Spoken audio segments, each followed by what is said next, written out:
یہ سورہ یونس مکی صورت ہے۔ اس کا تعارف پیچھے مختلف دروس میں آپ سن چکے ہیں۔ اس صورت میں اللہ تبارک و تعالی نے مختلف عقائد کو بیان فرمایا ہے۔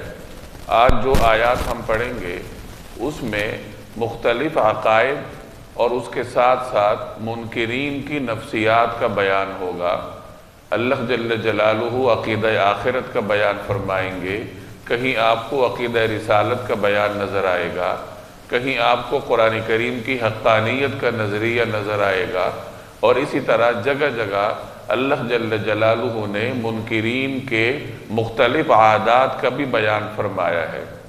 اب یہاں یہ فرمایا جا رہا ہے کہ اے پیغمبر، اگر یہ آپ کو جھٹلائیں تو آپ ان سے کہہ دیجئے کہ اگر تم ماننے کا نام نہیں لیتے تو ٹھیک ہے، پھر تمہارے لیے تمہارا عمل ہے، میرے لیے میرا عمل ہے، میں تمہارے عمل کا ذمہ دار نہیں، تم میرے عمل کے ذمہ دار نہیں۔ یہ اس وقت ہوتا ہے جب مخاطب کے سامنے آپ ہر قسم کی دلیل ذکر کر دیں لیکن وہ ماننے کی طرف نہ آئے، آپ اس کے اوپر حجت تام کر دیں، ہر قسم کا مکالمہ اس کے ساتھ کر لیں اور وہ راہ راست کی طرف نہ آئے، تو اس کے بعد پھر یہ ہے کہ بجائے الجھنے کے اپنا اپنا راستہ لے لیا جائے۔ تو یہاں نبی کریم صلی اللہ علیہ وسلم سے یہی فرمایا جا رہا ہے کہ اگر یہ آپ کو جھٹلانے پر مصر ہیں تو آپ ان سے فرما دیجئے کہ پھر اپنا راستہ لے لو، میں تو اپنے عمل پر برقرار ہوں، اگر تم اپنے عمل سے باز نہیں آتے تو تم اپنے عمل پر برقرار رہو، میں تمہارے عمل کا ذمہ دار نہیں، تم میرے عمل کے ذمہ دار نہیں۔ اللہ جل جلالہ قیامت والے دن فیصلہ فرما دے گا۔ وَمِنْهُمْ مَنْ يَسْتَمِعُونَ إِلَيْكَ أَفَأَنْتَ تُسْمِعُ الصُّمَّ وَلَوْ كَانُوا لَا يَعْقِلُونَ وَمِنْهُمْ مَنْ يَنْظُرُ إِلَيْكَ أَفَأَنْتَ تَهْدِي الْعُمْيَ وَلَوْ كَانُوا لَا يُبْصِرُونَ وَمِنْهُمْ مَنْ يَسْتَمِعُونَ إِلَيْكَ، اور ان میں کچھ ایسے ہیں جو آپ کی باتوں کو کان لگا کر سنتے ہیں۔ استماع کا مطلب ہوتا ہے غور سے سننا، کان لگا کر سننا۔ أَفَأَنْتَ تُسْمِعُ الصُّمَّ، کیا آپ بہروں کو سنائیں گے؟ سم کہتے ہیں بہرے کو، کیا آپ بہروں کو سنائیں گے؟ وَلَوْ كَانُوا لَا يَعْقِلُونَ، چاہے وہ سمجھتے نہ ہوں۔ وَمِنْهُمْ مَنْ يَنْظُرُ إِلَيْكَ، اور ان میں سے کچھ وہ ہیں جو آپ کی طرف دیکھتے ہیں۔ أَفَأَنْتَ تَهْدِي الْعُمْيَ، عُمْيَ کہتے ہیں اندھے کو، کیا آپ اندھوں کو راستہ دکھائیں گے؟ وَلَوْ كَانُوا لَا يُبْصِرُونَ، چاہے انہیں کچھ بھی سجھائی نہ دیتا ہو۔ نبی کریم صلی اللہ علیہ وسلم ہر ممکن طریقے سے مشرکین عرب کو، اہل مکہ کو سمجھانے کی کوشش فرماتے تھے۔ ان میں سے بعض ایسے تھے جو اپنے کفر پر ڈٹے ہوئے تھے۔ تو ان آیات میں گویا کہ رسول اللہ صلی اللہ علیہ وسلم کو تسلی دی جا رہی ہے کہ آپ ان کی حالت پر دل گرفتہ نہ ہوں، آپ ان کی صورتحال سے پریشان نہ ہوں، کیونکہ بظاہر تو یہ آپ کی بات سن رہے ہوتے ہیں لیکن در حقیقت یہ بہرے ہیں۔ بظاہر تو ان کے کان ہیں لیکن اگر یہ کان حق کو سننے کے لیے اور سننے کے بعد اس کو قبول کرنے کے کام نہ آئیں تو گویا کہ ان کے کان ہی نہیں ہیں۔ اسی طرح بظاہر تو ان کی آنکھیں ہیں اور ایسا لگتا ہے جیسے یہ آپ کی طرف دیکھ رہے ہیں، لیکن چونکہ ان کا ارادہ حق قبول کرنے کا نہیں ہوتا اس لیے گویا کہ یہ اندھے ہیں۔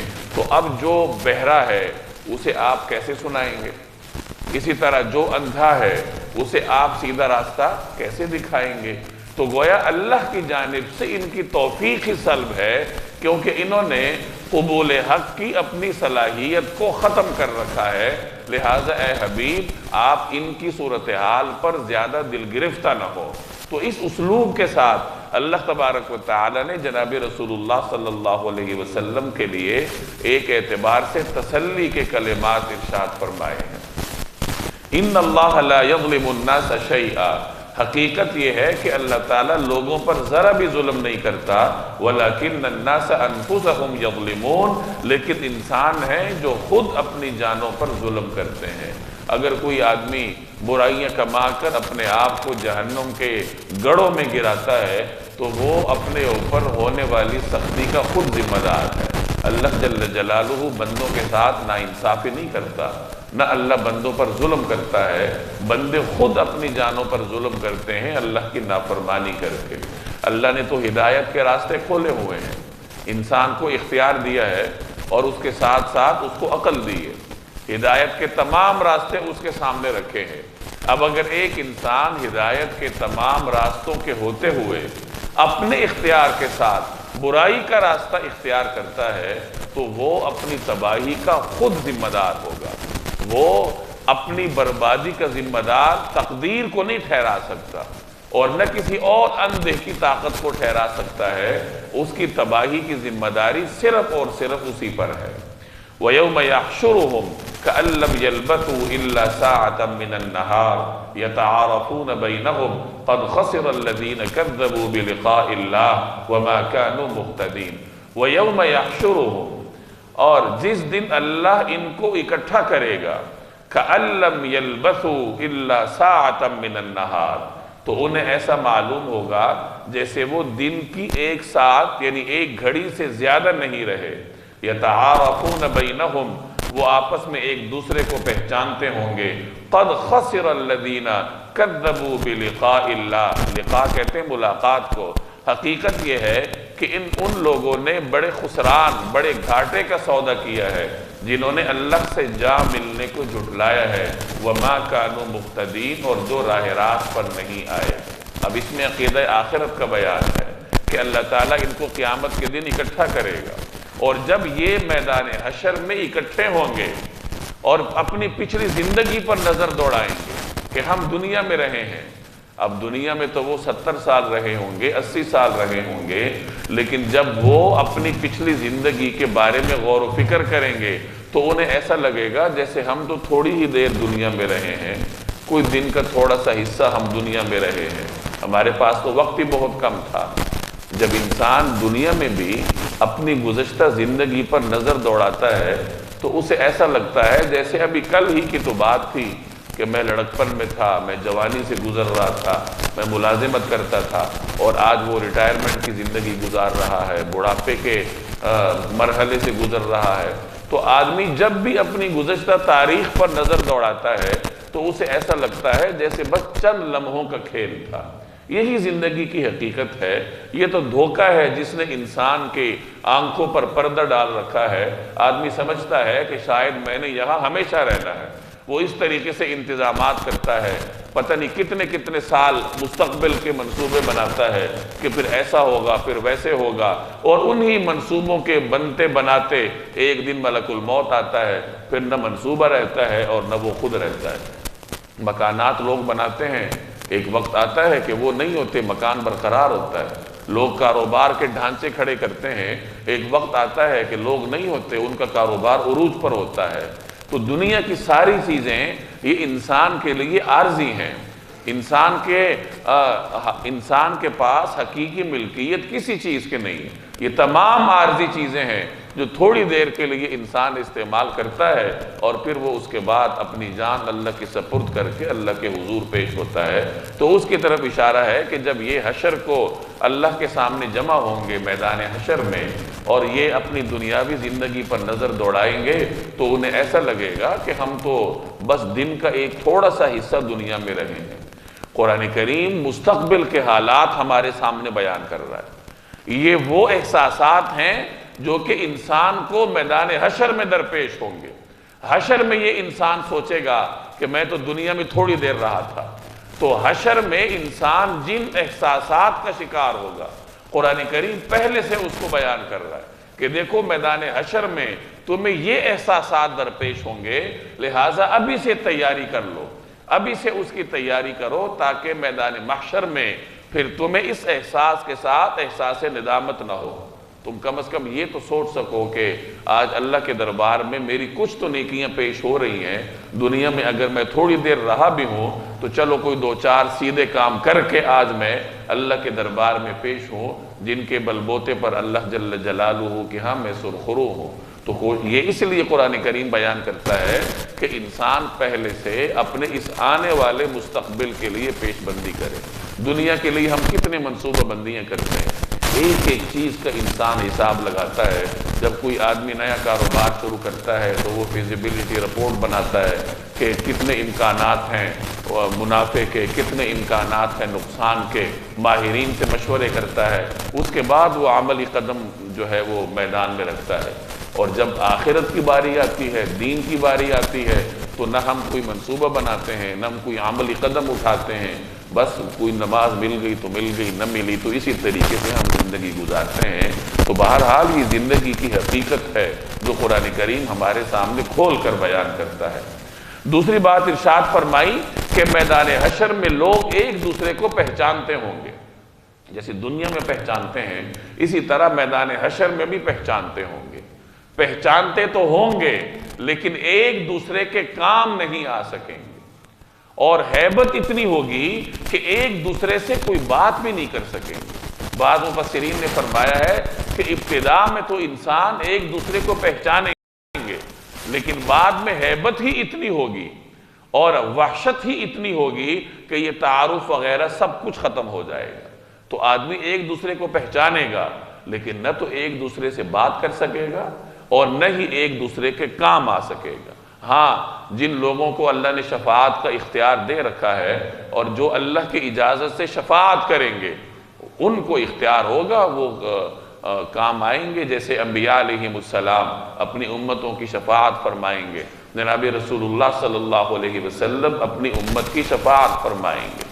تو بہرحال یہ قیامت کی صورتحال ہے کہ یہ جو تعارف ہے، جو تعلق ہے، جو دوستی ہے، یہ اس وقت تک ہے جب تک سانس چل رہی ہے، جب تک آپ اس دنیا کی مادی زندگی میں ایک دوسرے کو ملتے ہیں۔ جب انسان کا انتقال ہوتا ہے تو اس کے سب سے قریبی عزیز اس کے کس کام آتے ہیں؟ اسی کام آتے ہیں کہ اس کو گڑھے کے سپرد کر کے اس کے اوپر مٹی ڈال کے واپس آ جاتے ہیں، اور بس اب انسان ہے، اس کی اندھیری قبر ہے اور اس کا رب ہے، اور تو کوئی چیز اس کے ساتھ نہیں ہوتی۔ ہاں، صرف اس کے اعمال ہیں جو کہ اس کے ساتھ قبر میں ہوتے ہیں۔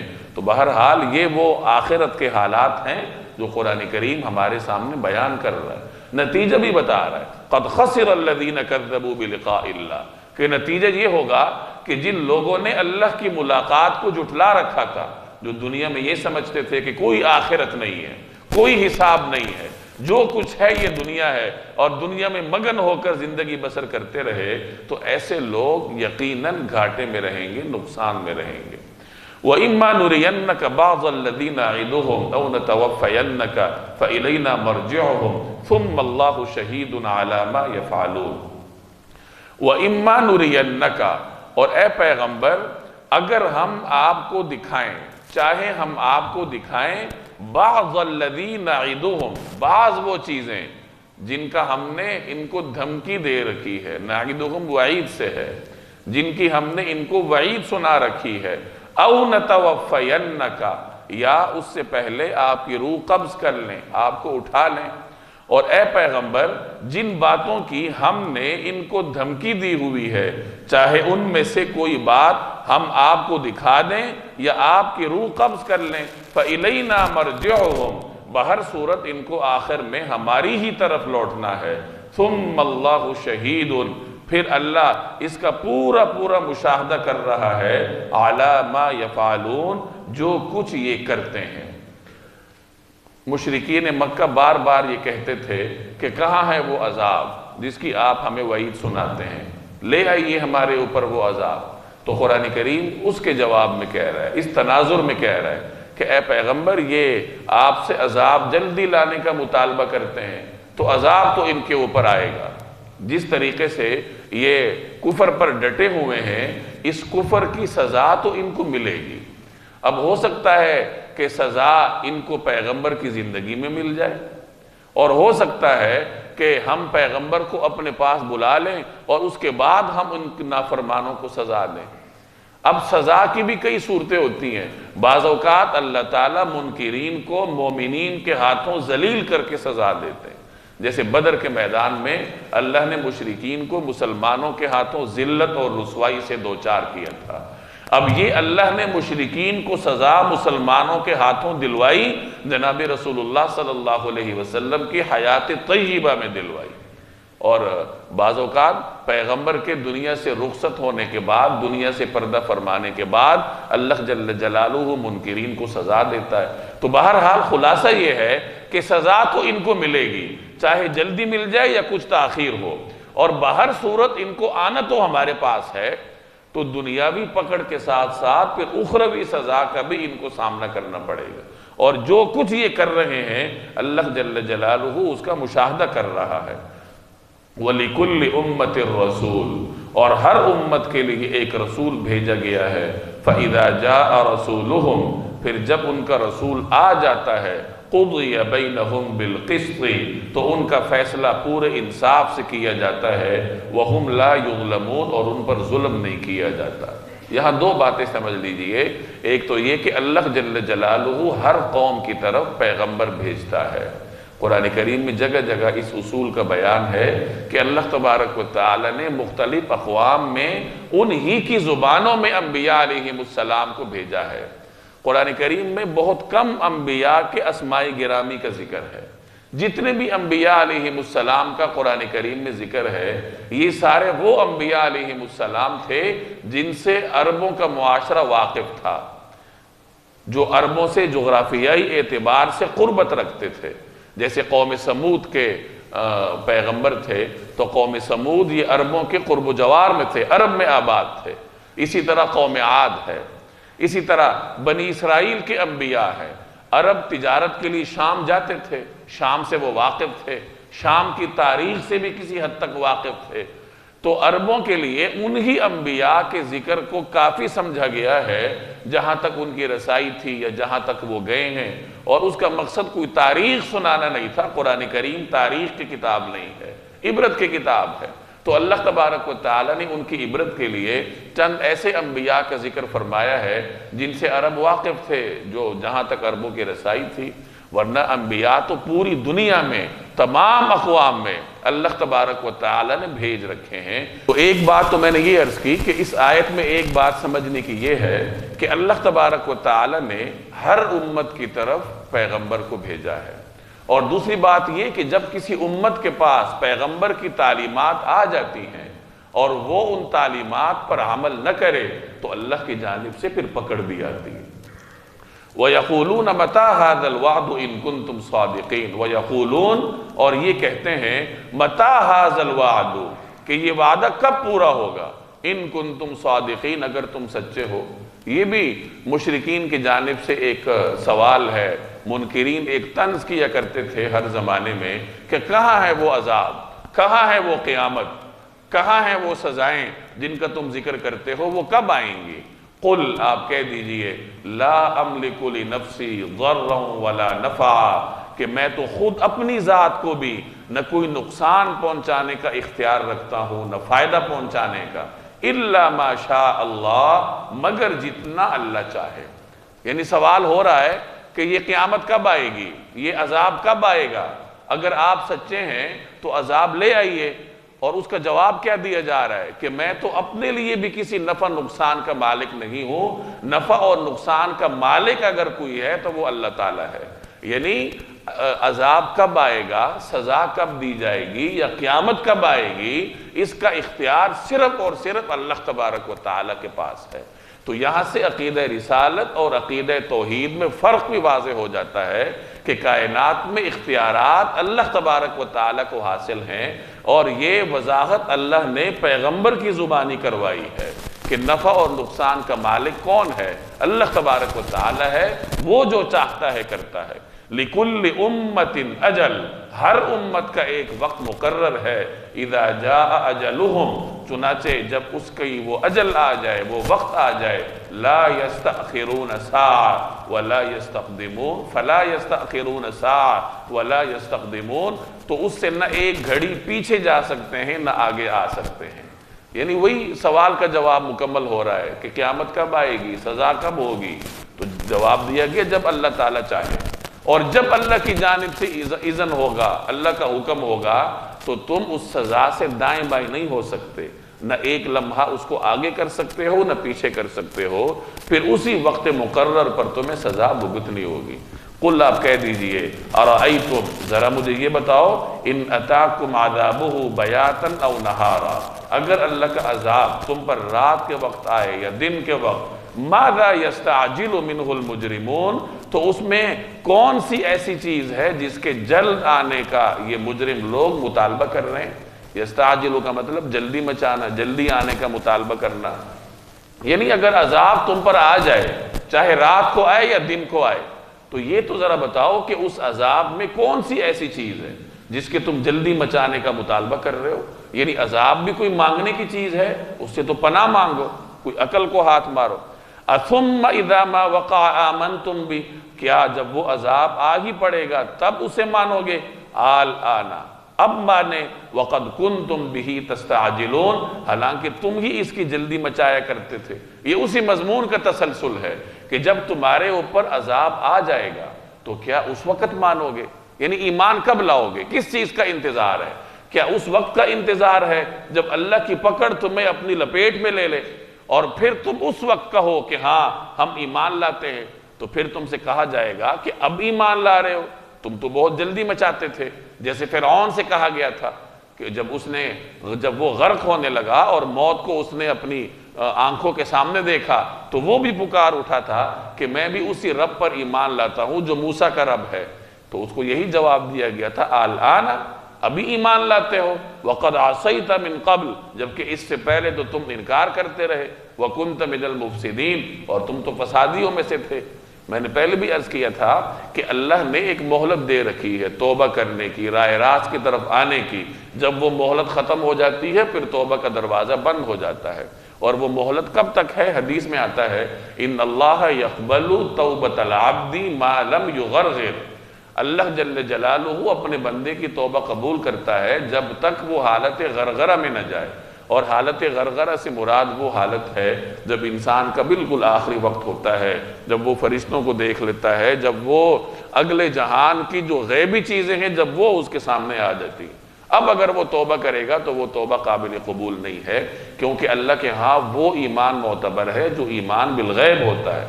جب سامنے دیکھ کر موت کو دیکھ کر ایمان لایا جائے تو وہ کون سا ایمان؟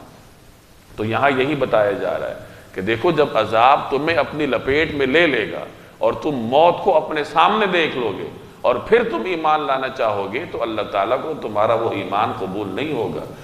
ثم قیل للذین ظلموا اور پھر کہا جائے گا ان لوگوں سے جنہوں نے ظلم کیا، پھر ظالموں سے کہا جائے گا ذوقوا عذاب الخلد اب ہمیشہ کے عذاب کا مزہ چکھو. هل تجزون الا بما کنتم تکسبون تمہیں کسی اور چیز کا نہیں صرف اس کا بدلہ دیا جا رہا ہے جو تم کماتے رہے ہو. یعنی پھر تو عذاب تمہیں اپنی لپیٹ میں لے لے گا اور پھر ایسے ظالموں سے کہا جائے گا کہ لو اب مزہ چکھو اور تمہیں صرف اور صرف اپنے کیے کرائے کا مزہ بھگتنا پڑے گا.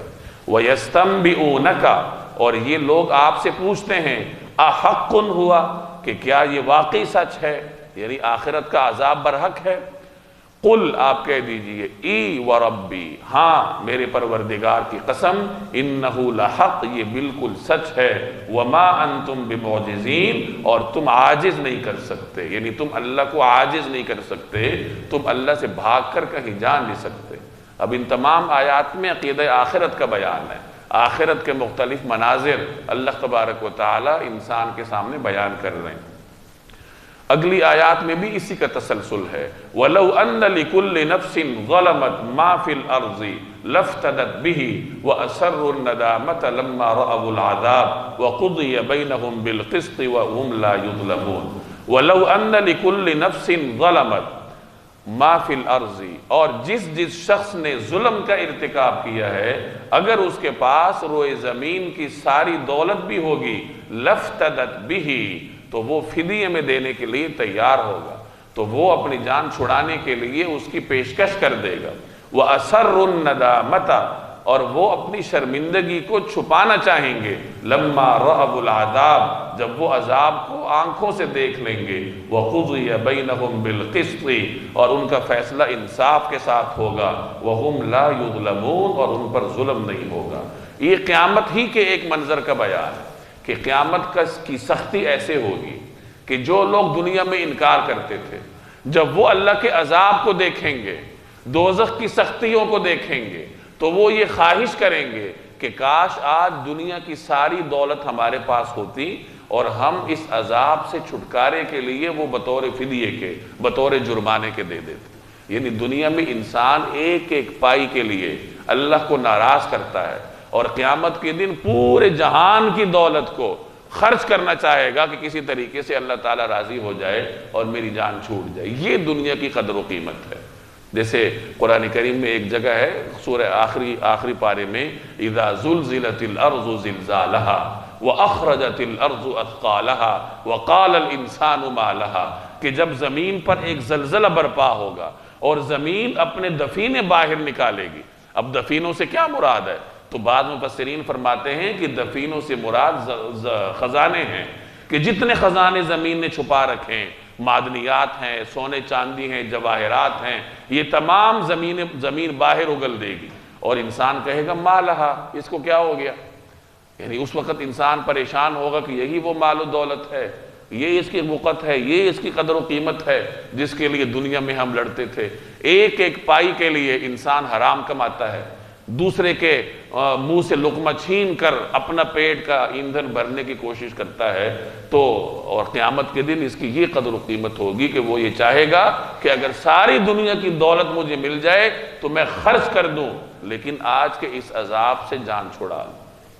تو وہ وقت بہت مشکل ہے، اور اس وقت ندامت کا کوئی فائدہ بھی نہیں۔ جیسے یہاں فرمایا کہ وہ اپنی ندامت کو چھپائے گا، یعنی حیران ہوگا کہ اب میں کروں تو کیا کروں۔ قرآن کریم میں جگہ جگہ میدان حشر میں انسان کی حسرتوں کو بیان کیا گیا ہے۔ یا لیتنی کنت ترابا، کہ انسان کہے گا ہائے کاش میں مٹی ہوتا، میں پیدا ہی نہ ہوتا۔ لیکن اس وقت اس کاش کرنے کا کوئی فائدہ نہیں ہوگا۔ دنیا میں حسرت کا جتنا فائدہ ہے کہ حسرت اور ندامت کا ایک آنسو آپ کی زندگی کے تمام گناہوں پر پانی پھیر دیتا ہے۔ اس دنیا کی زندگی میں حسرت اتنی قیمتی ہے، اور یہی حسرت آخرت میں اتنی بے وقت ہے کہ انسان حسرت کرتا رہے گا اور ابد الآباد تک کرتا رہے گا، لیکن اس کی وہ حسرت اسے کوئی فائدہ نہیں دے گی۔ الا ان للہ ما فی السماوات والارض، یاد رکھو کہ آسمانوں اور زمین میں جو کچھ ہے اللہ ہی کا ہے۔ یہ قرآن کا تصور ملکیت ہے کہ دنیا میں جو کچھ ہے اس کا مالک حقیقی کون ہے؟ اللہ جل جلالہ۔ انسان کو وہ چیز عارضی طور پر استعمال کے لیے دی جاتی ہے، انسان وہ استعمال کرتا ہے، اور جب وہ دنیا سے جاتا ہے تو پھر اس کی دولت اللہ کے حکم کے مطابق رشتہ داروں میں، عزیز اور اقرباء میں تقسیم ہوتی ہے۔ اس میں بھی انسان کا اپنا کوئی اختیار نہیں ہے کہ مجھے تو فلاں سے زیادہ پیار ہے، مجھے تو فلاں سے زیادہ محبت ہے، اس کو زیادہ ملنی چاہیے، اس سے اللہ نے مقرر کی۔ یہ تمام اس بات کے اشارے ہیں کہ یہ جو دولت ہمارے پاس ہے اس کے مالک ہم نہیں ہیں، یہ تو اللہ نے انسان کو استعمال کے لیے دی ہے۔ اپنے جسمانی اعضاء کا مالک انسان نہیں ہے، اپنے جو کچھ اس کے پاس ہے اس کا مالک وہ نہیں ہے، بلکہ استعمال کنندہ ہے۔ اللہ نے استعمال کے لیے دی، اسی لیے اللہ کے حکم کے مطابق استعمال کرنا پڑتا ہے۔ جب انسان یہ اصول سمجھ لے کہ یہ دولت میری نہیں ہے، اس کا حقیقی مالک اللہ ہے، تو پھر اللہ کے حکم کے مطابق خرچ کرنا آسان ہوتا ہے۔ اور جب آدمی یہ سمجھے کہ تو میں نے کمائی، یہ تو میری ہے، تو جب میں بیچ میں آ جاتی ہے تو پھر احکامات کی اطاعت کرنا بہت مشکل ہو جاتا ہے۔ تو یہ قرآن کریم کا تصور ملکیت ہے کہ یاد رکھو جو کچھ ہے وہ کس کا ہے؟ وہ اللہ جل جلالہ کا ہے۔ الا ان وعد اللہ حق، یاد رکھو کہ اللہ کا وعدہ سچا ہے۔ ولکن اکثرهم لا يعلمون، لیکن اکثر لوگ نہیں جانتے۔ هو یحیی و یمیت، وہی زندہ کرتا ہے اور وہی موت دیتا ہے۔ وَإِلَيْهِ تُرْجَعُونَ، اور اسی کے پاس تم سب کو لوٹایا جائے گا۔ یہ اللہ کی صفات ہیں کہ زندگی دینے والا وہ ہے، کوئی اور نہیں ہے، موت دینے والا وہ ہے، اللہ کے سوا کوئی اور نہیں ہے، اور اسی کی طرف سارے انسانوں کو لوٹ کر جائے گا، کسی اور کی طرف انسان لوٹ کر نہیں جائے گا۔ یا ایھا الناس، اے لوگو، قد جاءتکم، تمہارے پاس ایک ایسی چیز آئی ہے، موعظۃ من ربکم، جو تمہارے پروردگار کی طرف سے ایک نصیحت ہے، وشفاء اور شفا ہے لما فی الصدور دلوں کی بیماریوں کے لیے، جو دل کی بیماریاں ہیں، وہدن اور ہدایت ہے، ورحمت اور رحمت ہے للمؤمنین مومنین کے لیے۔ لوگوں تمہارے پاس ایک ایسی چیز آئی ہے جو تمہارے پروردگار کی طرف سے ایک نصیحت ہے اور دلوں کی بیماریوں کے لیے شفا ہے اور ایمان والوں کے لیے ہدایت اور رحمت کا سامان ہے۔ اب یہاں سے قرآن کریم کی حقانیت کا بیان ہے۔ یہ چاروں صفات اللہ تبارک و تعالی نے قرآن کریم کی بیان کی ہیں کہ دیکھو تمہاری طرف ایک ایسا کلام آیا ہے جس میں یہ چار صفتیں پائی جاتی ہیں۔ پہلی صفت کیا ہے؟ موعظۃ من ربکم۔ موعظہ وعظ کو کہتے ہیں۔ وعظ ایسی بات کو کہا جاتا ہے جو کہ انسان کے دل کو نرم کر دیتی ہے اور انسان کے دل کو اللہ کی جانب مائل کرتی ہے۔ تو فرمایا گیا کہ اس میں تمہارے رب کی جانب سے وعظ ہے، نصیحت تمہیں کی جاتی ہے۔ اور بعض حضرات نے فرمایا کہ اس سے مراد شریعت ہے کہ اللہ تبارک و تعالی نے اس قرآن کریم میں تمہیں شریعت کے احکامات دیے ہیں، تمہیں ایک قانون دیا ہے۔ تو یہ قرآن کی پہلی صفت ہے کہ اس میں انسان کے لیے وعظ کی باتیں ہیں۔ وَشِفَاءٌ لِمَا فِي الصُّدُورِ اور جو دلوں کی بیماریاں ہیں ان کے لیے شفا ہے۔ دلوں کی بیماری سے کیا مراد ہے؟ دل کی بیماری سے مراد روحانی امراض ہیں، باطنی امراض ہیں، کہ جو انسان کے روحانی امراض ہیں جن کی وجہ سے انسان ہدایت کی طرف جا نہیں پاتا، صراط مستقیم پر چلنے سے وہ امراض رکاوٹ بنتے ہیں، تو ان امراض کے لیے اگر کوئی شفا ہے تو وہ یہ قرآن کریم ہے۔ گویا کہ قرآن کریم کو پڑھنے سے انسان کے دل سے زنگ اترتا ہے، انسان کے دل پر جو گناہوں کی وجہ سے میل کچیل ہوتا ہے وہ اترتا ہے اور انسان کا دل شفاف ہوتا جاتا ہے، روحانی امراض سے پاک ہوتا ہے۔ تو پہلے شریعت کا بیان اللہ نے کیا اور یہاں اللہ نے طریقت کا بیان کیا ہے۔ تو شریعت اور طریقت یہ دونوں وہ چیزیں ہیں جن پر چل کر انسان اللہ جل جلالہ کی طرف جاتا ہے۔ تو شفا سے مراد قلبی امراض کی شفا ہے، لیکن یہ بھی یاد رکھیے کہ قرآن کریم کا اصل مقصد تو ہدایت ہے، باطنی امراض سے انسان کو نجات دلا کر راہ ہدایت پر گامزن کرنا ہے، یہ قرآن کا اصل مقصد ہے۔ لیکن قرآن کریم ایک بابرکت کلام ہے، اس کے کلمات میں اللہ نے برکت رکھی ہے۔ یہی وجہ ہے کہ بعض اوقات جسمانی امراض کے لیے بھی اللہ تبارک و تعالی قرآن کریم کو شفا بنا دیتا ہے۔ جیسے ایک روایت میں آتا ہے ایک مرتبہ کچھ صحابہ کرام ایک سفر میں تھے، اب وہاں انہوں نے کسی جگہ پڑاؤ ڈالا، وہاں ایک قبیلہ آباد تھا، تو ان صحابہ نے اس قبیلے والے سے یہ مطالبہ کیا کہ ہم یہاں مہمان ہیں تو ہماری میزبانی کرو، یعنی ہمیں رہنے کے لیے جگہ فراہم کرو، ہم تو یہاں مسافر ہیں، اس بیابان میں مسافر کہاں جائے گا۔ لیکن وہ قبیلے والے کوئی سنگ دل تھے، عربوں کی روایت تھی، ان کو چھو کے نہیں گزری تھی، انہوں نے کہا نہیں ہم تو میزبانی نہیں کریں گے۔ تو خیر صحابہ نے کہیں پڑاؤ ڈالا ہوگا، اسی قبیلے کے سردار کو کسی وقت سانپ نے ڈس لیا۔ اب انہوں نے ہر طریقے سے تدبیر کی، جو ان کا طریقہ کار تھا علاج کیا، لیکن اس کو شفا نہیں ہو رہی تھی، مرض بگڑ رہا تھا۔ تو پھر وہاں کسی نے مشورہ دیا کہ وہ جو مہمان اترے تھے ان کے پاس چلتے ہیں، شاید ان کے پاس کوئی دم ہو۔ چنانچہ انہوں نے سمجھا ہوگا کہ وہ ذرا کچھ درویش قسم کے لوگ تھے، ممکن ہے ان کے پاس کوئی دم کی کوئی چیز ہو۔ چنانچہ وہ مل کر ان کے پاس گئے اور جا کے ان سے درخواست کی کہ ہمارے سردار کو سانپ نے ڈس لیا ہے، تو آپ کے پاس دم کی کوئی چیز ہے؟ تو اسی صحابہ کی جماعت میں ایک صحابی تھے، بزرگ صحابی تھے، اب ان کا نام میرے ذہن میں نہیں ہے، انہوں نے فرمایا کہ ہاں دم تو میں کروں گا، لیکن چونکہ تم لوگوں نے ہماری میزبانی کرنے سے انکار کیا تھا تو میں اس دم پر اجرت لوں گا۔ تو کچھ بکریوں کے ریوڑ پر معاملہ طے پایا کہ ٹھیک ہے آپ دم فرمائیے، ہم آپ کو بکریوں کا یہ ریوڑ دیتے ہیں، اتنی بکریاں معاوضے میں دیتے ہیں۔ تو وہ صحابی تشریف لائے، انہوں نے سورہ فاتحہ پڑھ کر اس کو دم کیا، اور اللہ کی شان کے جیسی ہی انہوں نے دم کیا تو ایسا تھا جیسے کہ کوئی رسی تھی اور کھل گئی۔ وہ سردار اسی وقت شفا یاب ہونا شروع ہوا۔ انہوں نے معاہدے کے مطابق وہ بکریاں وصول کی اور واپس آئے۔ جب واپس آئے تو جو دیگر صحابہ ساتھ تھے انہوں نے کہا کہ ان بکریوں کو تقسیم کرتے ہیں، سب کا اس میں حصہ ہے؟ تو وہ صحابی فرمانے لگے کہ ابھی تقسیم نہیں کرتے، نبی کریم صلی اللہ علیہ وسلم کی خدمت میں معاملہ پیش کریں گے، چونکہ یہ ایک نیا مسئلہ تھا، ایک نئی صورتحال تھی کہ انہوں نے اس طرح دم کیا تھا اور دم کے بدلے میں انہوں نے بکریاں وصول کی تھی۔ یہ صحابہ کا مزاج تھا کہ ہر معاملہ جا کے رسول اللہ صلی اللہ علیہ وسلم کی بارگاہ میں پیش کرتے تھے۔ تو ہم حضور کی بارگاہ میں پیش کریں گے اور جیسے نبی کریم صلی اللہ علیہ وسلم حکم فرمائیں گے تو ویسے کریں گے۔ چنانچہ جب وہ سفر سے واپس آئے اور رسول اللہ صلی اللہ علیہ وسلم کی خدمت میں سارا معاملہ پیش کیا کہ یا رسول اللہ اس طریقے سے ہم نے اس کو سورہ فاتحہ سے دم کیا تھا اور یہ بکریاں ہم نے وصول کی ہیں، تو آپ صلی اللہ علیہ وسلم نے فرمایا کہ اچھا تمہیں کیسے پتا تھا کہ سورہ فاتحہ رقیہ ہے؟ رقیہ دم کو کہتے ہیں کہ یعنی سورہ فاتحہ کے ذریعے دم بھی کیا جاتا ہے، تمہیں پتا تھا؟ اور پھر آپ صلی اللہ علیہ وسلم نے فرمایا کہ ہاں یہ بکریاں تقسیم کر لو، اور ساتھ یہ بھی فرمایا کہ میرا بھی حصہ اس میں رکھنا۔ اور حدیث میں آتا ہے کہ جب حضور علیہ السلام نے یہ فرمایا کہ میرا بھی حصہ اس میں رکھنا تو آپ مسکرا اٹھے۔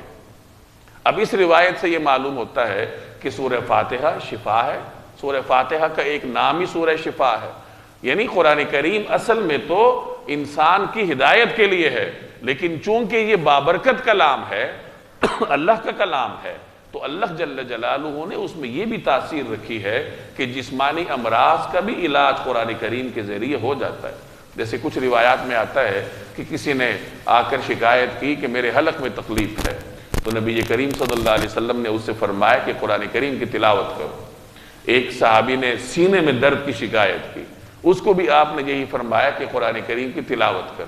تو بہرحال یہ قرآن کریم کی مختلف صفات ہیں، مختلف اس کے اعجازات ہیں کہ حقیقی مقصد تو اس کا ہدایت ہے، لیکن ضمنی طور پر اللہ تبارک و تعالی نے اس کو مسلمانوں کے لیے بہت ساری خیروں اور برکتوں کا ذریعہ بنایا ہے۔ تو فرمایا وَشِفَاءٌ لِمَا فِي الصُّدُورِ، اور دلوں کی بیماریوں کے لیے شفا ہے۔ اور تیسری صفت کیا ہے؟ وَہُدًى، اور ہدایت ہے۔ یہی قرآن کریم کا حقیقی مقصد ہے۔ ذَلِكَ الْكِتَابُ لَا رَيْبَ فِيهِ، یہ وہ کتاب ہے جس میں کوئی شک نہیں۔ ہدی للمتقین، اور یہ ہدایت ہے متقین کے لیے۔ وَرَحْمَةٌ، اور رحمت کا سامان ہے للمؤمنین، مومنین کے لیے۔ یہ قرآن کریم کی 4 خصوصیات اللہ تبارک و تعالی نے اس آیت میں بیان فرمائی۔ قُلْ بِفَضْلِ اللَّهِ وَبِرَحْمَتِهِ فَبِذَلِكَ فَلْيَفْرَحُوا هُوَ خَيْرٌ مِّمَّا يَجْمَعُونَ۔ قُلْ آپ کہہ دیجئے بِفَضْلِ اللَّهِ وَبِرَحْمَتِهِ، یہ سب کچھ اللہ کے فضل اور رحمت سے ہوا ہے۔ فَبِذَلِكَ فَلْيَفْرَحُوا، لہٰذا اسی پر تو انہیں خوش ہونا چاہیے۔ هُوَ خَيْرٌ مِّمَّا يَجْمَعُونَ، یہ اس تمام دولت سے کہیں بہتر ہے جسے یہ جمع کر کر کے رکھتے ہیں۔ یہاں 2 باتوں کا ذکر ہے، اللہ کا فضل اور اللہ کی رحمت، کہ یہ 2 ایسی اللہ کی نعمتیں تمہارے اوپر ہیں کہ جن کے اوپر تمہیں خوش ہونا چاہیے۔